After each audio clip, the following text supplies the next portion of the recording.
토로하고 내 마음이 괴로운 대로 말하리라. 내가 하나님께 아뢰오리니 나를 정죄하지 마시옵고 무슨 까닭으로 나와 더불어 변론하시는지 내게 알게 하옵소서. 주께서 주의 손으로 지으신 것을 학대하시며 멸시하시고 악인의 꾀에 빛을 비추시기를 선히 여기시나이까. 주께도 육신의 눈이 있나이까. 주께서 사람처럼 보시나이까. 주의 날이 어찌 사람의 날과 같으며 주의 해가 어찌 인생의 해와 같기로. 나의 허물을 찾으시며 나의 죄를 tum추어 내시나이까. 주께서는 내가 악하지 않은 줄을 아시나이다. 주의 손에서 나를 벗어나게 할 자도 없나이다. 주의 손으로 나를 빚으셨으며 만드셨는데 이제 나를 멸하시나이다. 기억하옵소서. 주께서 내 몸 지으시기를 흙을 뭉치듯 하셨거늘 다시 나를 티끌로 돌려보내려 하시나이까. 주께서 나를 젖과 같이 쏟으셨으며 엉긴 젖처럼 엉기게 하지 아니하셨나이까. 피부와 살을 내게 입히시며 뼈와 힘줄로 나를 엮으시고 생명과 은혜를 내게 주시고 나를 보살피심으로 내 영을 지키셨나이다. 그러한데 주께서 이것들을 마음에 품으셨나이다. 이 뜻이 주께 있는 줄을 내가 아나이다. 내가 범죄하면 주께서 나를 죄인으로 인정하시고 내 죄악을 사하지 아니하시나이다.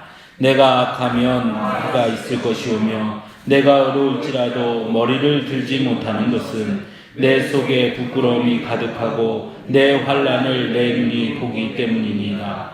내가 머리를 높이 들면 주께서 젊은 사자처럼 나를 사냥하시며 내게 주의 놀라움을 다시 나타내시나이다. 주께서 자주 증거하는 자를 바꾸어 나를 치시며 나를 향하여 진노를 더하시니 군대가 번갈아서 치는 것 같으니이다. 주께서 나를 태에서 나오게 하셨음은 어찌함이니이까. 그렇지 아니하셨더라면 내가 기운이 끊어져 아무 눈에도 보이지 아니하셨을 것이라. 있어도 없던 것 같이 되어서 태에서 바로 무덤으로 옮겨졌으리이다. 내 날은 적지 아니하니까. 그런즉 그치시고 나를 버려두사 잠시나마 평안하게 하시되 내가 돌아오지 못할 땅 곧 어둡고 죽음의 그늘진 땅으로 가기 전에 그리하옵소서. 땅은 어두워서 흑암 같고 죽음의 그늘이 져서 아무 구별이 없고 광명도 흑암 같으니이다. 아멘.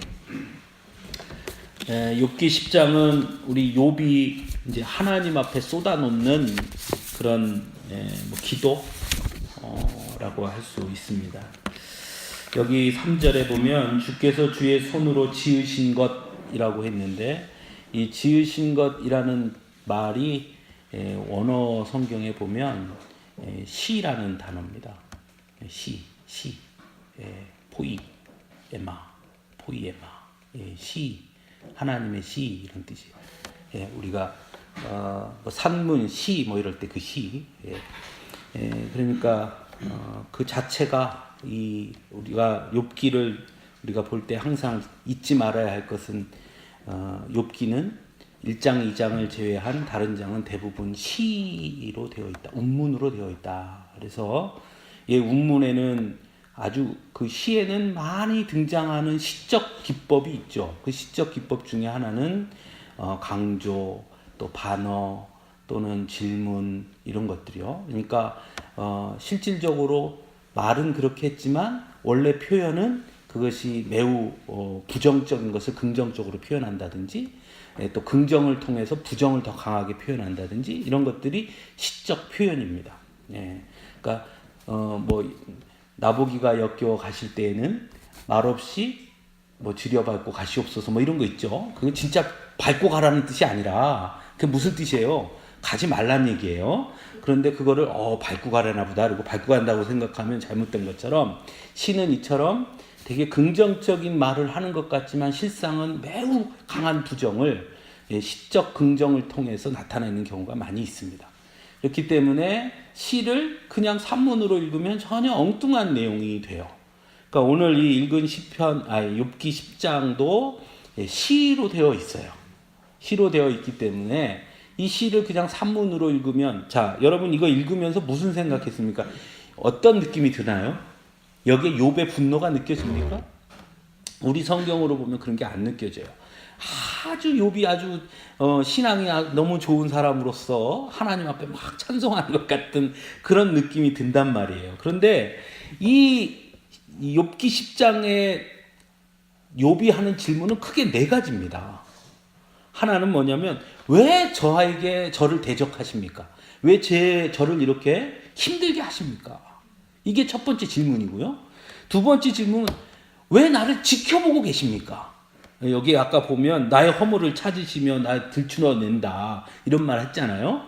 그러니까 왜 나를 그렇게 자세하게 지켜보냐? 딴 사람들은 그냥 이렇게 보는데 왜 나는 그렇게 현미경을 들여다보면서 이렇게 보면서 그죠? 딴 사람은 그냥 노란불에 쑥 지나가도 놔두면서 나는 그 정지선에서 요만큼만 벗어가도 정지선 어겼다고 딱지 끊는 것처럼 너무 자세히 나를 보신다. 왜 나를 그렇게 보시느냐? 그 질문이고, 세 번째는 그럴 거면 날 왜 만들었느냐? 이런 겁니다. 그렇게 해서 나를 이렇게 힘들게 하실 거면 나를 도대체 왜 지으셨습니까? 이런 질문을 하고요. 그 다음에 마지막에는 무슨 질문을 하냐면 왜 나를 죽지도 못하게 하십니까? 이 질문이에요. 그러니까 사실은 이 욥기 10장에 나오는 욥의 그 마음, 이 10장에서 욥이 말하고 있는 이 감정은 매우 극심한 뭐라 그럴까요? 억울함이에요. 억울함. 하나님한테 끊임없이 항변하고 있는 억울한 모습입니다. 그래서 이 욥기 10장에 나온 욥의 그런 감정과 가장 비슷한 그런 감정들이 들어오세요?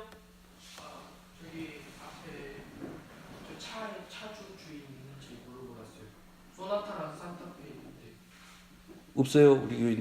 우리는 소나타 산타페 없습니다. 예. 우리 어디까지 했죠? 갑자기 소나타 산타페 해가지고. 예. 어쨌든 욥이 이렇게 강한 하나님에 대한 항변 이런 것들이 담겨 있는데 이것과 가장 비슷한 느낌을 갖고 있었던 또 그런 것을 우리가 찾아볼 수 있는 데가 어디가 있을까 생각해 보니까 여러분 저기 기억나세요? 하박국이 우리 목요일날 성경 공부하는 분들 기억하실 텐데 하박국이 하나님한테 그러잖아요. 아무리 그렇더라도 어떻게 우리보다 악한 저들을 통해서 이스라엘을 괴롭힐 수 있습니까? 오늘 잊을 수가 없습니까? 그러면서 뭐라 해요? 내가 망로에 서서 당신이 어떻게 하는지 내가 두고 보리다 하는 하박국의 마음. 또 그와 비슷한 마음이 누가 있습니까? 예? 요나가 니느웨를 다 멸한다고 그랬는데 안 멸했잖아요. 그래갖고 요나가 화딱지가 나가지고 위에 올라가갖고 내가 도대체 당신이 내가 어떻게 하는지 내가 두고 보겠다 이렇게 말하죠. 그래서 꼭대기에 올라가서 보고 있잖아요. 위에 박농쿨로 이렇게 이제 있다가 그래서 하나님 박농쿨 없으니까 또 이제 막 승질내고 그러잖아요. 그죠? 그러니까 그런 것처럼 이 욥도 지금 하나님 앞에 항변하는 겁니다. 어떻게 이럴 수가 있냐? 억울하다. 왜 나한테만 이러냐? 이제 이런 표정, 이런 어떤 한 거. 그런데 우리가 생각할 때 우리가 참 착각하는 것 중에 하나가 우리는 기존의 신앙 교육을 어떻게 받았냐면 하박국, 요나 그리고 오늘 우리가 말하는 욥같이 그렇게 하는 행동에 대해서 우리는 되게 잘못됐다고 배웠어요. 그렇죠? 하나님 앞에 그렇게 하는 거를 매우 잘못한 거라고 배웠단 말이에요. 예, 불경스럽다 그랬어요. 맞아요. 불경스럽다. 어디 불경스럽게 하나님 앞에 이렇게 배웠어요. 그렇죠? 그러니까 그렇게 배웠으니까 어떻게 하냐. 나는 이해가 되지 않고 받아들일 수가 없어도 그냥 어떻게 해야 되냐. 꾹 참고 그냥 이러고 있어야 되는 거죠. 그런데 순종만 배웠죠. 순종. 근데 그건 순종이 아니에요.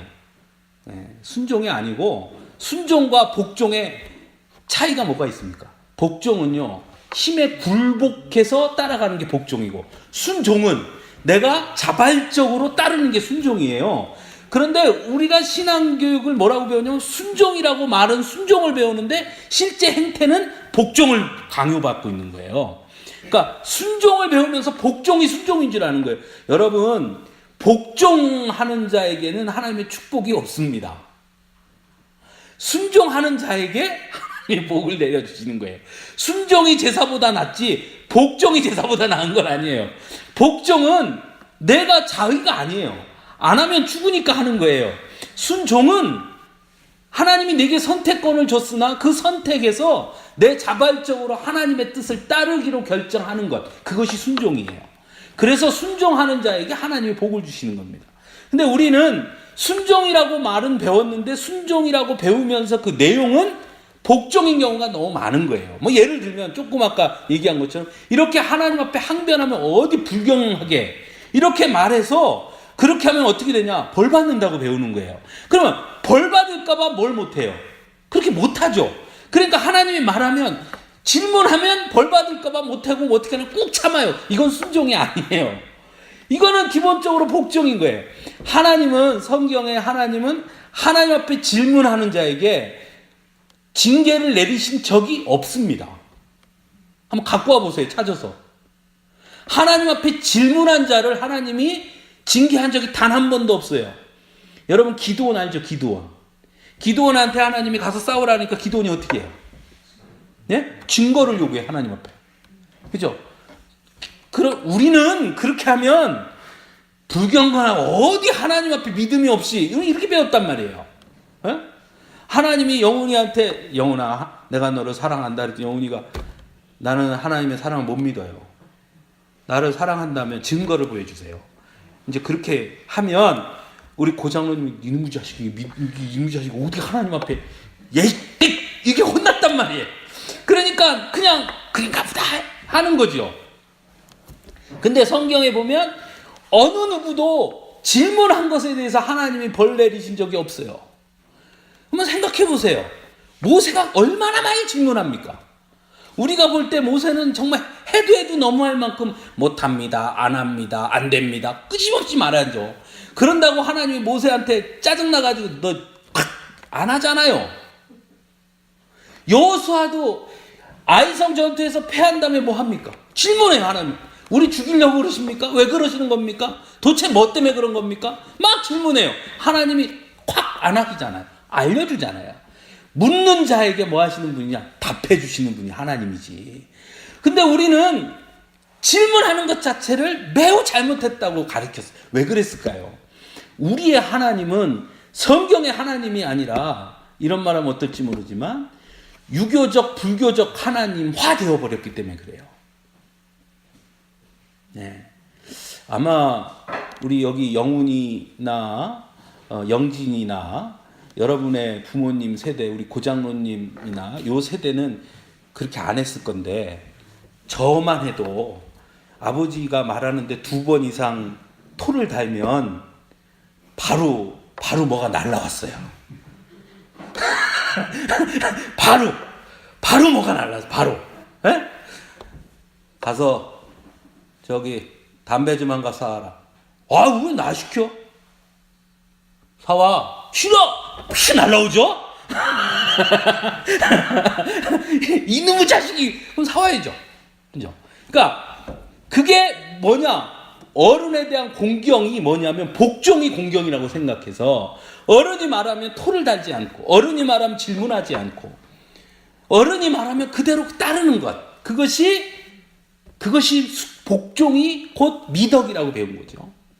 우리나라가 기독교가 들어올 때에 우리나라에 기독교가 들어올 때 우리나라 정치 체제는 뭐였냐면 봉건주의였어요. 왕이 있었단 말이에요. 왕의 명령은 곧 거역하면 곧 죽음이에요. 그러니까 왕의 명령을 거역하면 죽음이니까 그대로 따라가지요. 하나님은 왕보다 뭐한 분? 더 높은 분. 그럼 어떻게 해야 되겠어요? 왕의 명령을 거역해도 죽는데 왕보다 더 높은 하나님의 명령은 무조건 복종하는 거예요. 그러니까 유교적 사고와 그것이 같이 묶여서 어떤 사람이 이렇게 말했어요. 우리나라 한국 학자 중에 우리 조선시대를 통째로 조선시대 가장 중요한 체계의 가장 중요한 게 뭐냐? 어떤 사람이 효라고 그래요. 효. 우리나라는 효사상이다. 아니다. 이거예요. 우리나라의 가장 중요한 사상은 충사상이에요. 충. 부모도 충보다 앞설 수 없어요. 나라보다 부모가 앞서지 않는다고요. 그러니까 그러니까 충이에요, 충. 근데 충은 뭐냐? 여러분, 충자가 한문으로 어떻게 써요? 가운데 중자에 마음 심자죠. 내 마음을, 내 중심의 마음을 바치는 거예요. 그 대상이 누구냐? 그게 나라, 그게 왕이에요. 그 사상이 그대로 믿음화되면 어떻게 되느냐? 맹목적 신앙이 되는 거예요.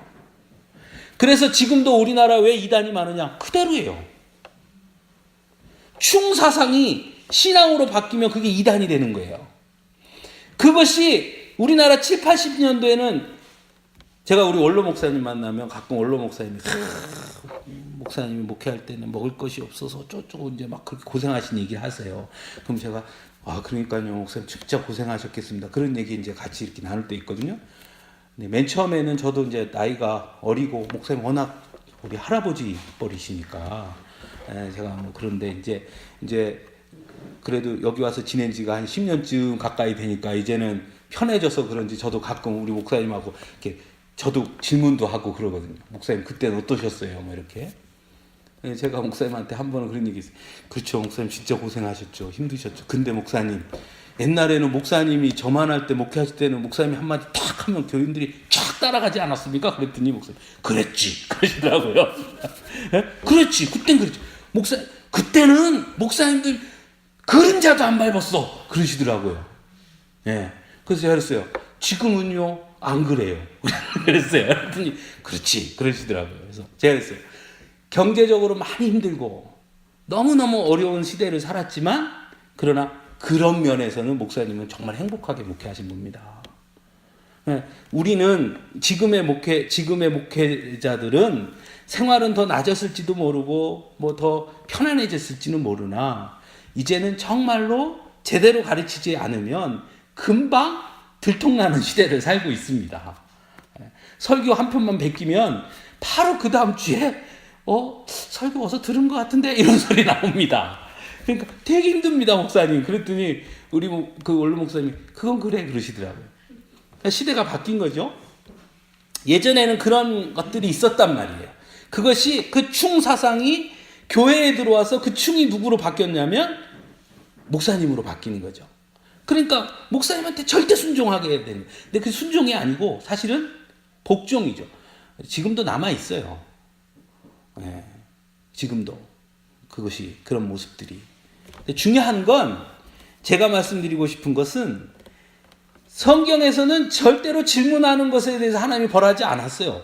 근데 뭐를 벌했느냐 그러면 질문해서 하나님이 답했는데 그대로 하지 않을 때 하나님의 말씀을 듣고 알면서도 하지 않을 때 그때는 하나님이 그걸 뭐라 그러냐면 불순종이라 그랬어요. 불복종이 아니라 불순종이에요. 즉 다시 말하면 성경에도 이런 게 있죠. 몰라서 한 거는 용서가 된다니까요. 그러나 알고 하지 않는 것은 그건 불순종인 거예요. 그게 중요해요. 그죠? 그러니까 성경에서 질문하는 것은 나쁜 게 아니에요. 이 욥은 이따가 마지막에 결론이 그거긴 한데 욥은 지금 보면 우리가 욥기를 처음에서부터 이제 끝까지 이제 볼 텐데 지금 한 10장까지 봤는데 우리가 욥 그러면 항상 하는 얘기가 있어요. 욥은 이토록 고난을 당했는데 그럼에도 불구하고 범죄하지 않았다 이렇게 말해요. 맞죠? 성경에 실제 그렇게 말하고 있어요. 그럼 거기서 범죄가 뭡니까? 우리가 범죄하지 않았다라는 말을 해요. 욥은 이렇게 고통을 당하면서도 범죄하지 않았다. 그런데 우리가 오늘 욥기 10장에서 보면 이렇게 하나님 앞에 질문하고 억울합니다 막 하는 걸 우리는 그렇게 얘기해주면 뭐라면 범죄하지 않았다며 안 그러네 그래요. 그럼 무슨 얘기냐 그 말은 이렇게 하나님 앞에 질문하는 게 뭐라고 생각하는 거예요? 범죄라고 생각하는 거예요. 욥은 끊임없이 질문했는데 범죄하지 않았어요. 범죄하지 않았다는 그 중심이 뭐냐? 욥은 이 모든 질문을 누구에게 합니까? 누구한테 하고 있습니까? 하나님 앞에 한다는 거예요. 그게 중요해요. 자기 신세 한탄을 하고 또는 누구 탓을 하고 다른 데 책임을 돌리지 않고 그는 지금 자기가 처한 그 상황에 대해서 끊임없이 누구랑 대화하느냐? 하나님께 해요. 자기를 공격하는 엘리바스 또 이따가 이제 다음엔 소발이 나올 것이고 이렇게 끊임없이 친구들이 막 공격하고 막 해도 그 말을 듣고 욥은 항상 그 다음 답이 뭐냐면 하나님 앞에 질문하는 거예요. 엘리바스가 막 물었을 때도 엘리바스에게 답은 하지만 그러나 끝에 결론은 항상 뭐냐? 하나님은 아신다예요. 하나님 어찌 그렇게 하셨습니까? 그렇게 끝내요. 여기서도 똑같이 빌닷이 끊임없이 욥을 괴롭혔단 말이에요. 네 애들이 죄가 있으니까 네 애들이 죽은 거지, 이렇게 말했단 말이에요. 저 같으면 귓방맹이 때렸을 텐데 뭐? 말이라고 그게 말이야? 하고 때렸을 건데 욥은 그 말을 9장에서 빌닷에게 답변을 하는 것 같지만 결국 10장에 가면 어떡하냐? 하나님 앞에 얘기해요. 하나님 아시지 않습니까? 욥이 뭐라 하냐면 주께서 아시지 않습니까? 내가 죄가 없다는 것을. 그런데 어찌하여 나에게 이러한 고통을 주십니까? 하나님 정말 나를 사랑하는 게 맞습니까? 이런 질문하는 거예요. 하나님의 정말 나를 향한 하나님의 계획이 있긴 하는 겁니까? 하나님의 계획이 뭡니까? 그 끊임없이 질문하는 거예요. 즉 하나님의 존재를 부정하지도 않고, 여기 욥이 지금 우리가 아까 욥기 10장을 읽으면서 제가 질문했더니 뭐라 그랬냐면 욥이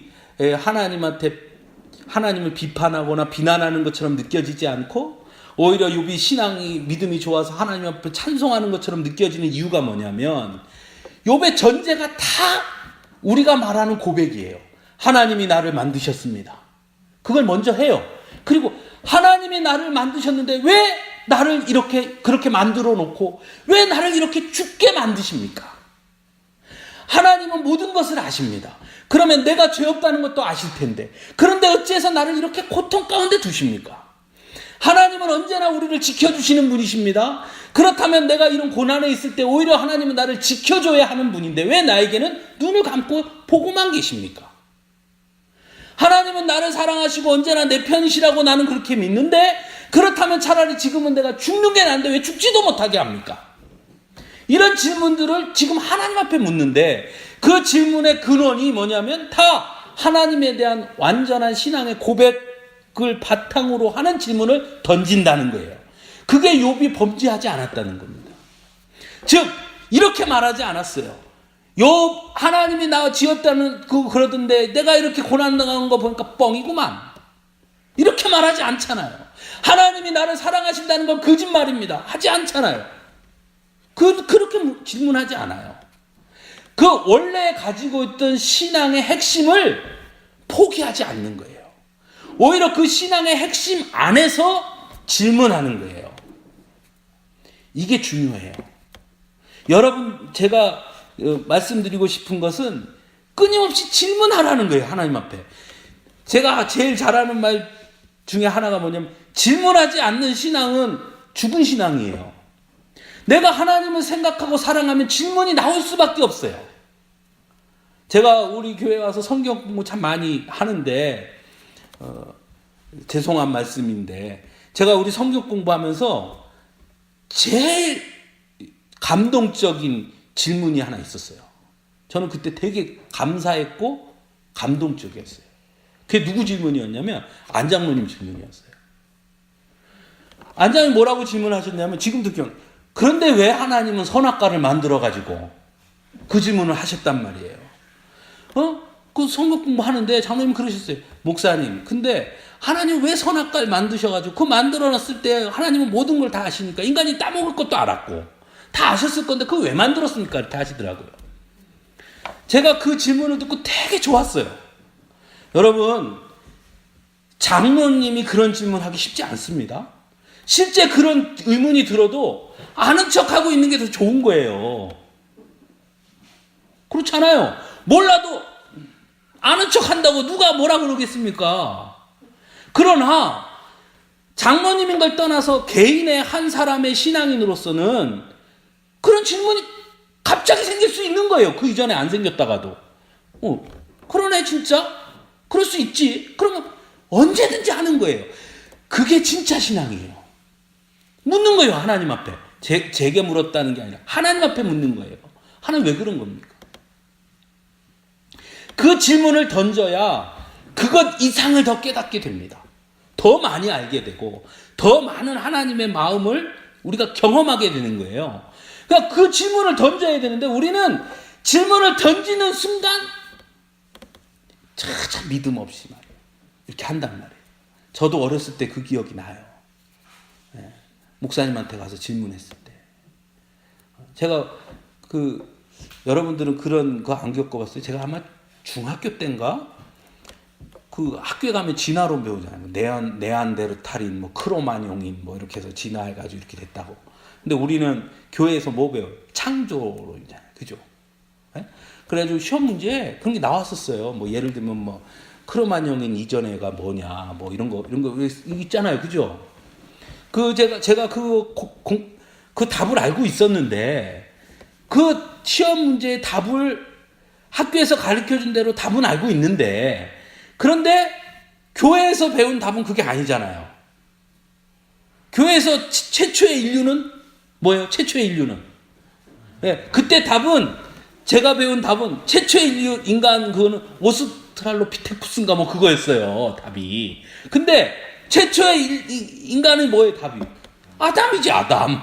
성경은. 근데 그거 딱 아담 이렇게 쓰면 어떻게 돼요? 틀리죠. 그렇죠? 그래서 그때 엄청 고민했단 말이에요. 그래서 와서 물었어요. 그럴 때 어떻게 해야 되냐고. 그랬더니 뭐라고 답해 줬는지 아세요? 학교에 가면 오스피탈로쿠테쿠스, 교회 오면 아담. 자, 어린아이가 그걸 어떻게 이해하겠습니까? 답이 두 개인데?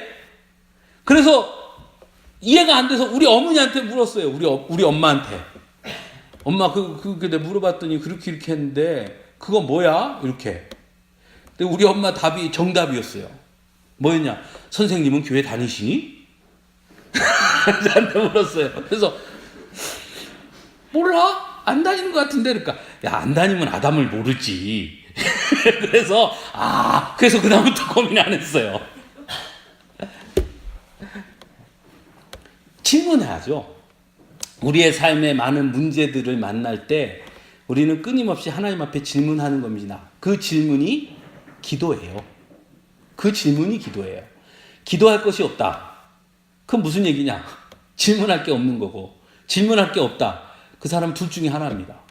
하나님의 모든 계획하신 것 모든 것에 100% 나는 아무런 저기가 없이 100% 나는 동의합니다. 정말 대단한 신앙인이든지 아니면 아예 신앙이 없는 거든지. 질문하는 신앙인이 되어야 해요. 그래서 여러분의 삶에 문제들이 생길 때 질문하세요. 하나님 앞에 질문하고 성경에서 답을 찾아보세요. 그게 진짜 믿음의 사람이에요. 오늘 욥은 그걸 하고 있습니다. 10장의 내용에서 그 질문하고 있어요. 자, 봅시다. 1절에서 3절은 뭐냐면, 왜 저를 대적하냐 이거예요. 그죠? 제가 공동번역을 1절에서 3절을 제가 읽어드릴게요. 숨쉬는 일이 이다지도 괴로워서 나의 슬픔을 하나님께 아뢰고 아픈 마음을 쏟아놓지 않을 수가 없구나. 나 이제 하나님께 아뢰입니다. 나를 죄인으로 다루지 마소서. 어찌하여 이런 시련을 내리십니까? 그 까닭이라도 알려주소서. 당신께서 손수 만드신 것을 억압하고 멸시하는 것이 기쁘십니까? 악인의 꾀가 마음에 드십니까? 이렇게 질문하고 있는 거예요. 자, 우리가 읽은 성경하고 보면 완전히 다른 것 같죠? 내용이. 근데 이게 맞아요, 번역이. 이게 공동번역 성경이에요. 표준세 번역에도 그렇게 돼 있어요. 산다는 것이 이렇게 괴로우니 나는 이제 원통함을 참지 않고 다 털어놓고 내 영혼의 괴로움을 다 말하겠다. 내가 하나님께 아뢰겠다. 나를 죄인 취급하지 마십시오. 무슨 일로 나 같은 자와 다투시는지 알려주십시오. 주께서 손수 만드신 이 몸은 학대하고 멸시하면서도 악인이 세운 계획은 잘만 되게 하시니 그것이 주님께 무슨 유익이라도 됩니까? 아주 불경하죠. 하나님한테 질문하잖아요. 그렇죠? 그러니까 왜 나를 이렇게 괴롭게 만드십니까? 왜 나를 이렇게 못 잡아먹어서 안달입니까? 이거죠. 한마디 우리말로 표현하면 하나님 왜 나를 못 잡아먹어서 안달입니까? 나를 이렇게 괴롭히는 게 하나님 기쁘심입니까? 기쁘십니까? 그게 하나님의 기쁨입니까? 라고 질문하는 거예요. 나보다 더 악한 저자는 저렇게 놔두면서 왜 나를 이렇게 괴롭힙니까? 라고 질문하는 거예요. 그게 지금 욥의 마음이에요. 1절에서 3절 그렇게 질문했죠. 그 다음에 4절에서 7절은 왜 나를 지켜보십니까? 하나님이 사람이시라면, 만약에 사람이라면 내가 사람이잖아요, 제가. 그래서 영훈이가 어떤 사람인지, 영진이가 어떤 사람인지 잘 모르잖아요. 그럼 내가 영진이가 어떤 사람인지를 알려면 영진이를 오랫동안 이렇게 지켜봐야 될 거 아니에요. 제가 뭘 좋아하는구나. 쟤가 어떤 애구나. 이런 걸 알려고 봐야 되지 않느냐. 근데 하나님은 뭐냐? 하나님은 사람이 아니지 않냐. 하나님은 모든 걸 다 아시는 분 아니냐. 그런데 왜 나를 갖다 놓고 이렇게 대보고 저렇게 대보고 나를 왜 시험해 보십니까? 그게 4절에서 7절 내용이에요. 그거 읽어볼게요. 4절. 당신의 눈은 사람의 눈과 같으시며 사람이 보는 만큼밖에는 보지 못하십니까? 당신이 사람의 눈 갖고 있습니까? 그거 아니지 않습니까? 당신의 수명은 수명과 같으며 인간이 사는 만큼밖에는 살지 못하십니까? 이게 질문하는 거예요. 그렇지 않다는 거예요? 그렇지 않지 않습니까? 당신께서 하시는 일이란 이 몸의 허물이나 들추어내고 이 몸의 죄나 찾아내는 겁니까? 하나님이 하는 일이 기껏 한다는 일이 내 죄 찾는 일입니까? 질문하는 거고요. 그다음 당신께서는 내가 죄인이 아님을 아시고 또 아무도 이 몸을 당신의 손에서 빼낼 수 없음도 알고 있지 않습니까? 그 말하는 거. 나는 하나님의 것이라는 거 다 알고 있지 않습니까? 그렇게 이야기하는 거예요. 여기에 보면 표준세번역도 똑같아요. 주님의 눈이 살과 피를 가진 사람의 눈이기도 합니까? 주께서도 매사를 사람이 보듯이 보신단 말입니까? 주님의 날도 사람이 누리는 날처럼 짧기라도 하단 말입니까? 주님의 횟수가 사람이 누리는 횟수와 같이 더덥기라도 한단 말입니까? 그렇지 않다면요, 어찌하여 주께서는 기어이 내 허물을 찾아내려고 하시고 내 죄를 들추어내려고 하십니까? 내가 죄가 없다는 것과 주의 손에서 나를 빼낼 사람이 없다는 것은 주께서도 아시지 않습니까? 욥이 그렇게 말하는 거예요. 그렇죠? 그러니까 욥이 그런 거, 내가 하나님 거라는 거 다 알지 않습니까? 내 마음을, 하나님을 향한 내 마음을 누구도 빼앗아 갈 수 없다는 걸 하나님 아시지 않습니까? 그런데 어째서 나를 시험해 보십니까? 이 뜻이에요. 왜 나를 이렇게도 해봤다 저렇게도 해봤다, 내 마음을 왜 자꾸 시험해 보십니까? 내 마음이 하나님께 있다는 걸 알면서. 하나님 사람이라면 내 이해합니다. 근데 하나님은 사람이 아니지 않습니까? 다 알지 않습니까? 근데 왜 그러는 겁니까? 하고 지금 욥이 질문하는 거죠. 그러니까 얼마나 답답하겠어요, 욥이. 이해되시죠, 이 마음? 여러분도 이런 적 있죠? 있어요, 없어요? 영훈이 이런 적이 있어, 없어? 하나님이 내 마음을 몰라주는 것 같아서 답답할 때. 있지. 그래, 있어요. 그때 어떻게 했나? 그때 이렇게 했겠지. 내가 못나서 그렇지 뭐. 이렇게. 질문하기보다는. 질문해야 돼, 질문. 자, 8절에서 17절은 왜 저를 지으셨습니까? 이 질문이에요. 하나님이 나를 지으신 이유. 8절에 뭐라고 되어 있습니까? 주의 손으로 나를 빚으셨으며 만드셨는데 이제 나를 멸하시나이다. 즉, 나를 만드셔놓고 결국 나를 죽이려고 만드신 겁니까? 이런 거예요. 나를 만드신 이유가 만들어놓고 부시려고 나를 만든 겁니까? 우리 성희처럼? 우리 성희는 잘 만들어놓고 부셔요. 그래서 열심히 만들어놓고 왜 부시냐니까 부시려고 만드는 거래요. 하나님이 성입니까? 이렇게 물은 거죠. 하긴 그게 맞아요. 레고로 이렇게 만들어 놨는데 그거 가만 놔두면 그 다음에 갖고 놀 게 없잖아요. 다시 부셔야 또 딴 거 만들고 놀지. 그러니까 만들고 다 만들었다 그러면 다시 부셔야죠. 그러니까 하나님한테도 질문하는 거예요. 하나님 나를 만드셨는데 나를 멸하려고 만드셨습니까? 질문하죠. 9절에 보면 주께서 내 몸 지으시기를 흙을 뭉치듯 하셨거늘 다시 나를 티끌로 돌려 보내려 하시나이까. 하나님이 나를 지으실 때 흙을 이렇게 빚어갖고 만들었는데 그렇게 만든 이유가 마치 내고 다시 뜯으려고 하는 것처럼 나를 다시 티끌로 분해하려고, 그러려고 나를 만드셨습니까? 이렇게 질문하죠. 그렇다면 그렇게 할 거면 뭐하러 차라리 나를 지으셨습니까? 내가 하나님 무슨 레고 조각입니까? 질문하는 거죠. 하나님은 그러려고 날 만드신 겁니까? 질문합니다. 그러면서 17절로 가면 이렇게 말하죠. 주께서 자주 증거하는 자를 바꾸어 나를 치시며. 이게 무슨 얘기냐면 자주 증거하는 자를 바꾸신다는 게 무슨 뜻이냐면 구약 성경에 보면 뭐라고 되어 있냐면 십계명에 뭐 하지 말라 그래요? 거짓 증언하지 말라 그랬죠. 다른 사람에게 피해를 주는 증언을 하지 말라 그랬어요. 그런데 이게 뭐라냐면 자꾸 바꾼다는 거예요, 사람을. 이 사람이 나보고 나 잘못했다고 그래서 내가 그거 아니라고 밝히면 또 저 사람이 와서 하고 자꾸 증인을 바꿔가면서 나를 계속 내가 마치 잘못한 것처럼 하듯이 한다는 거예요. 누가? 하나님이. 그러니까 내게 계속 불리한 증거를 계속 갖다 대면서 내가 벌받게 한다는 거예요. 예, 그 뜻이에요. 그죠? 예. 욥이 죄인이라고 말하는 증거를 계속 사람을 바꿔가면서 증인들을 바꿔가면서 계속 갖다 대서 나로 하여금 그 형벌을 받게 하시고 있다. 하나님이 그런 뜻이고요. 그 다음에 17절 뒤에 보면 군대가 번갈아서 치는 것 같이 합니다.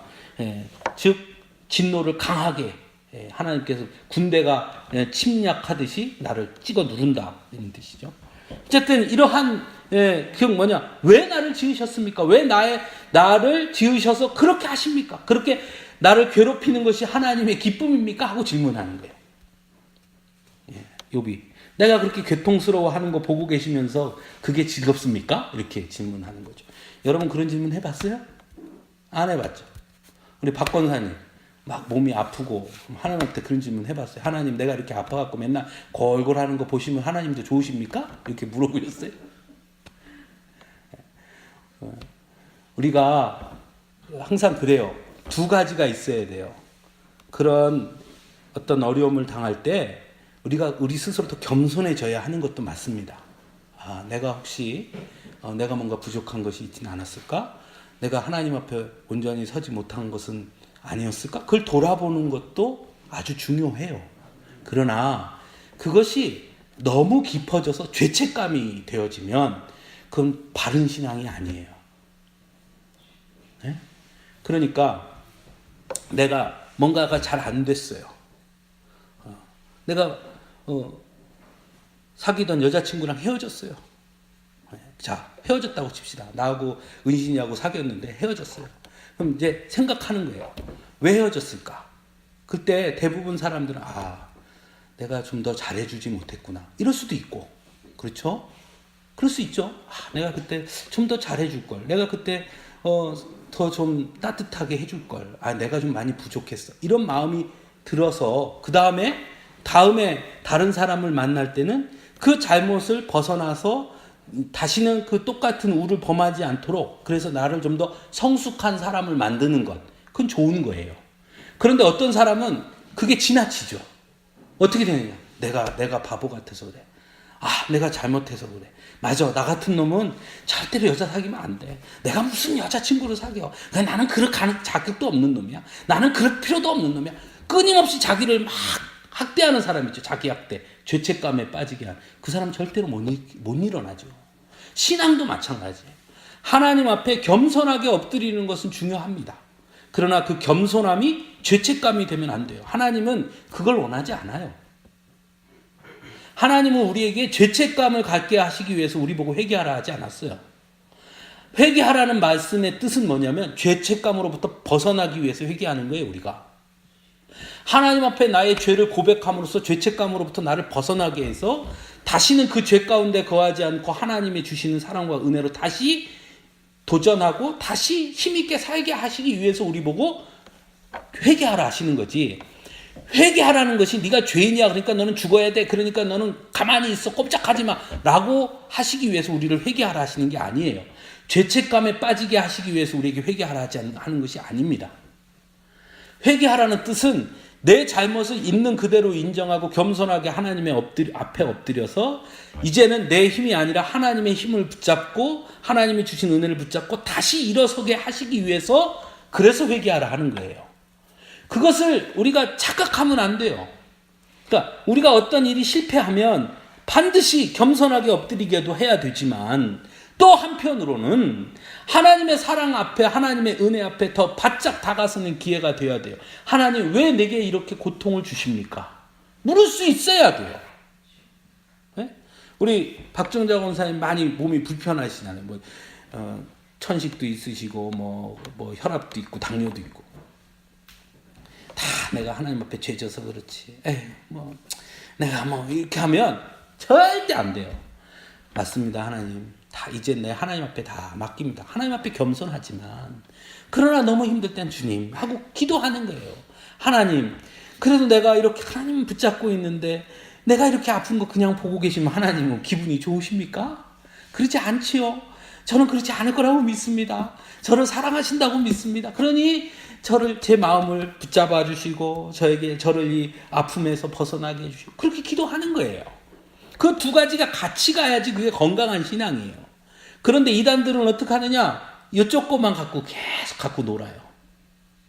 죄인이라고 계속 심어주죠. 죄책감을 잔뜩 심어줘요. 그래서 죄책감에 꽉 묶어놔요. 그리고 나서 그 다음에 어떻게 하느냐? 여기서 벗어나려면, 여기에 꽉 묶여있는 사람에게 여기서 벗어나려면 요거 해. 그러면 100% 따라갑니다. 왜? 이거에서 벗어나야 되니까. 여기서 벗어나려면 이번에 헌금 1,000만 원 해. 그럼 해요. 왜? 이거 벗어나니까 좋으니까.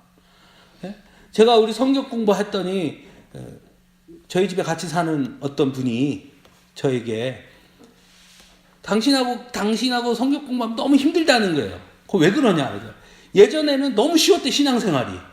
뭐냐? 하나님 앞에 복 받으려면 헌금 많이 하고 전도하고 기도 많이 하고 그러면 되는데 당신이 얘기하는 거는 그거 별로 얘기하는데 훨씬 어렵다는 거예요. 쉽죠, 이게 말하기가. 쉬운 거는요, 사단도 갖고 놀기가 쉬운 거예요. 거기에 꽉 묶어놓으면요, 꼼짝 못해요. 제가 항상 농담처럼 얘기하잖아요. 제가 마음만 먹으면 1년만 제가 신천지 교육받고 와갖고 여기서 내가 1년만 신천지식으로 여러분 하면 여러분 다 신천지 만들 수 있다니까요. 예? 정말 쉬운 거예요. 딱 묶어놓으면요, 여러분 꼼짝 못해요, 거기에. 제가 우리 교회 다니지 않는 다른 교회 성도들 만나서 이런 얘기 저런 얘기 들어다 보면 여전히 그런 사람들 너무 많아요. 교회에 딱 묶여가지고 거기에 묶여서. 그게 진짜 믿음이냐. 그 묶이는 거예요. 꽉. 예. 내가 사라는 땅을 사면 다 오른다는 거, 땅값이. 예? 목사가 그렇게 말해요. 장로님 저기 땅 저거 사셔야 됩니다. 저 사면 땅값 오릅니다. 걱정하지 말고 사요 이래요. 자, 샀어. 근데 떨어져, 땅값이. 그럼 어떻게 돼요? 저기 와서 따지겠죠. 목사님 사면 땅값 오른다면 왜 떨어져요? 장로님 기도 안 했잖아요. 기도를 안 했잖아요, 기도를. 그럼 뭐라 그래요? 그렇죠. 기도하세요. 기도하죠. 죽어라고 기도해도 안 올라와. 헌금 생활을 제대로 안 하잖아. 꼼짝 못 하는 거예요, 그렇게 하면. 그건 올바른 믿음이 아니에요. 자, 믿음은 하나님 앞에 나의 죄를 고백한다는 것은, 그것은 죄책감에 빠지기 위함이 아니에요. 겸손하게 엎드리기 위함이고요. 그 다음에 더 중요한 건, 이것보다 더 중요한 건, 내가 나에 있는 것을 있는 대로 곧 인정을 했기 때문에 이제 내 힘으로는 안 되는구나. 겸손하게 엎드렸으니까 이제 누구를 붙잡는 거냐면 하나님의 능력을 붙잡게 되는 거예요.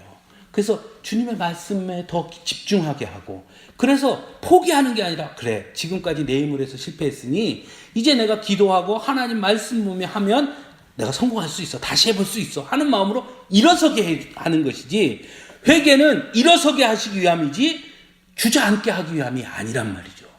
그러니까 여러분들 그걸 놓치면 안 돼요. 욥이 지금 그거 하고 있는 거예요. 18절에서 22절은 왜 저를 죽이지 않습니까? 질문해요. 그죠? 여기 보면 주께서 나를 태에서 나에게 헤었으면 어찌함이니까. 그러지 아니었다면 내가 죽었을 텐데.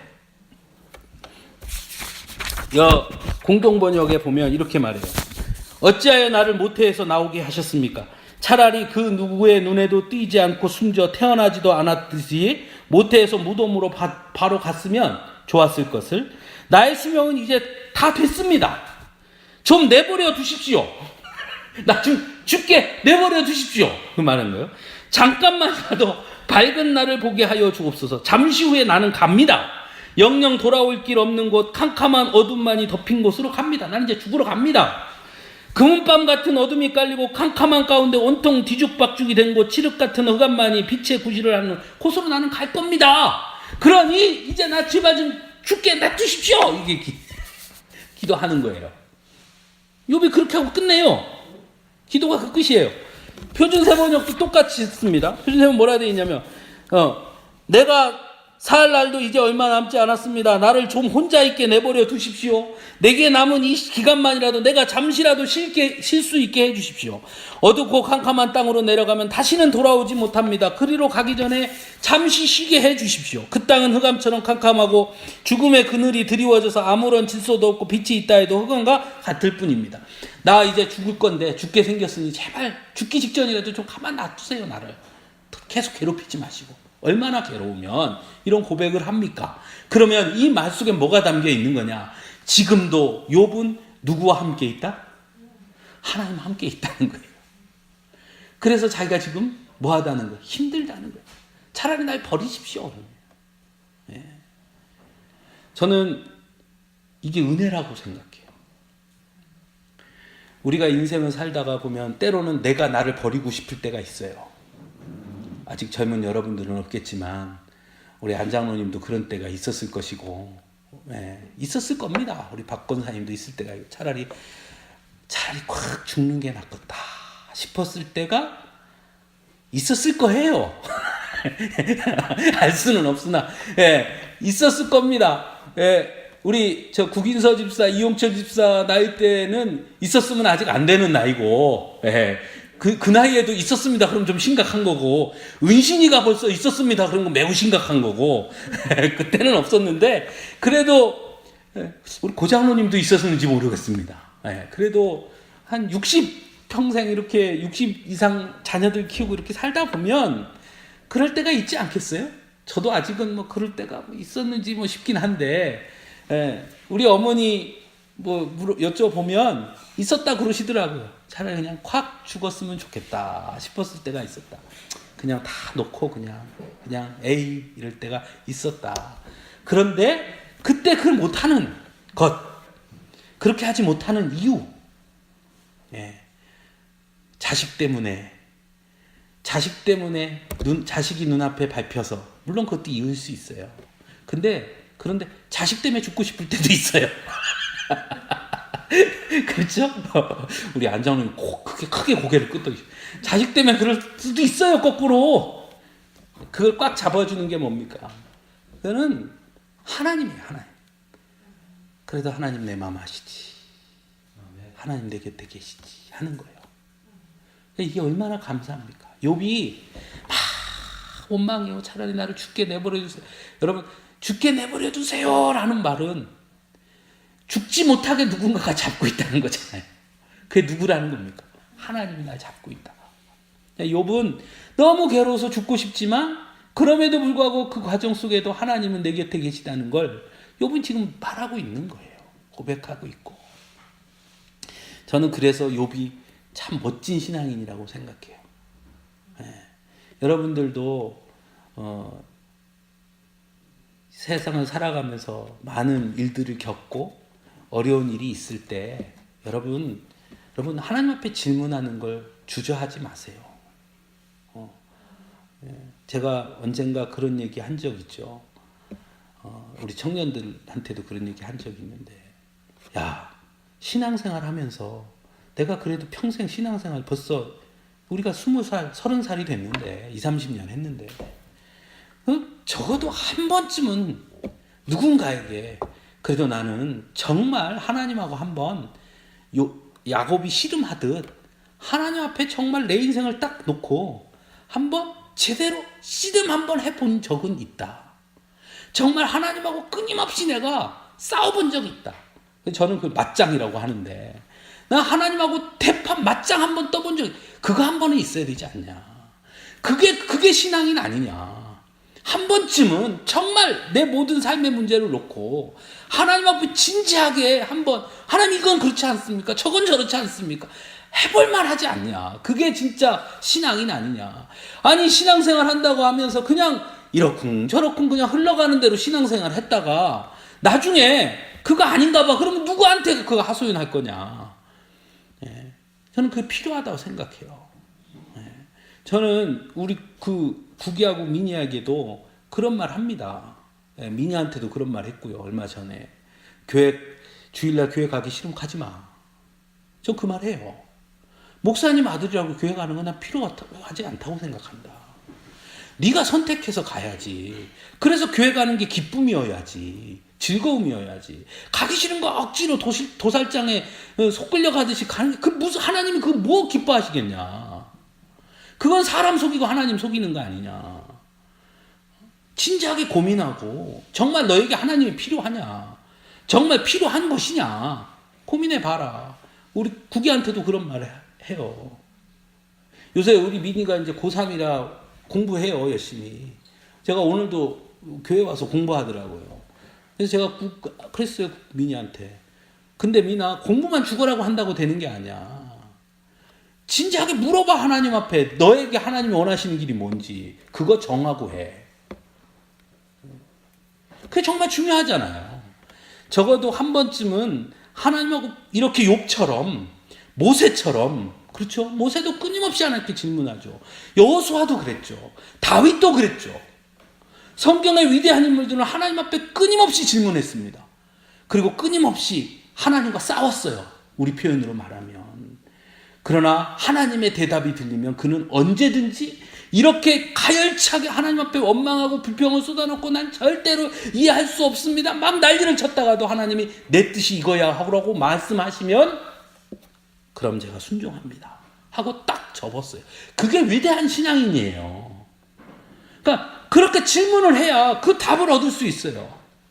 질문하지 않으면 답을 얻지 못하잖아요. 그러면 답을 얻지 못하고 가면 이게 진짜 하나님이 내게 원하는 길인지 내가 원하는 길을 하나님의 길로 생각하고 가는 것인지 할 수 없잖아요.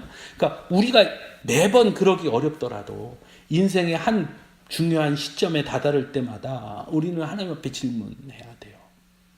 여러분들이 그런 질문할 수 있는 신앙인이 되길 바랍니다. 그게 건강한 신앙인이에요.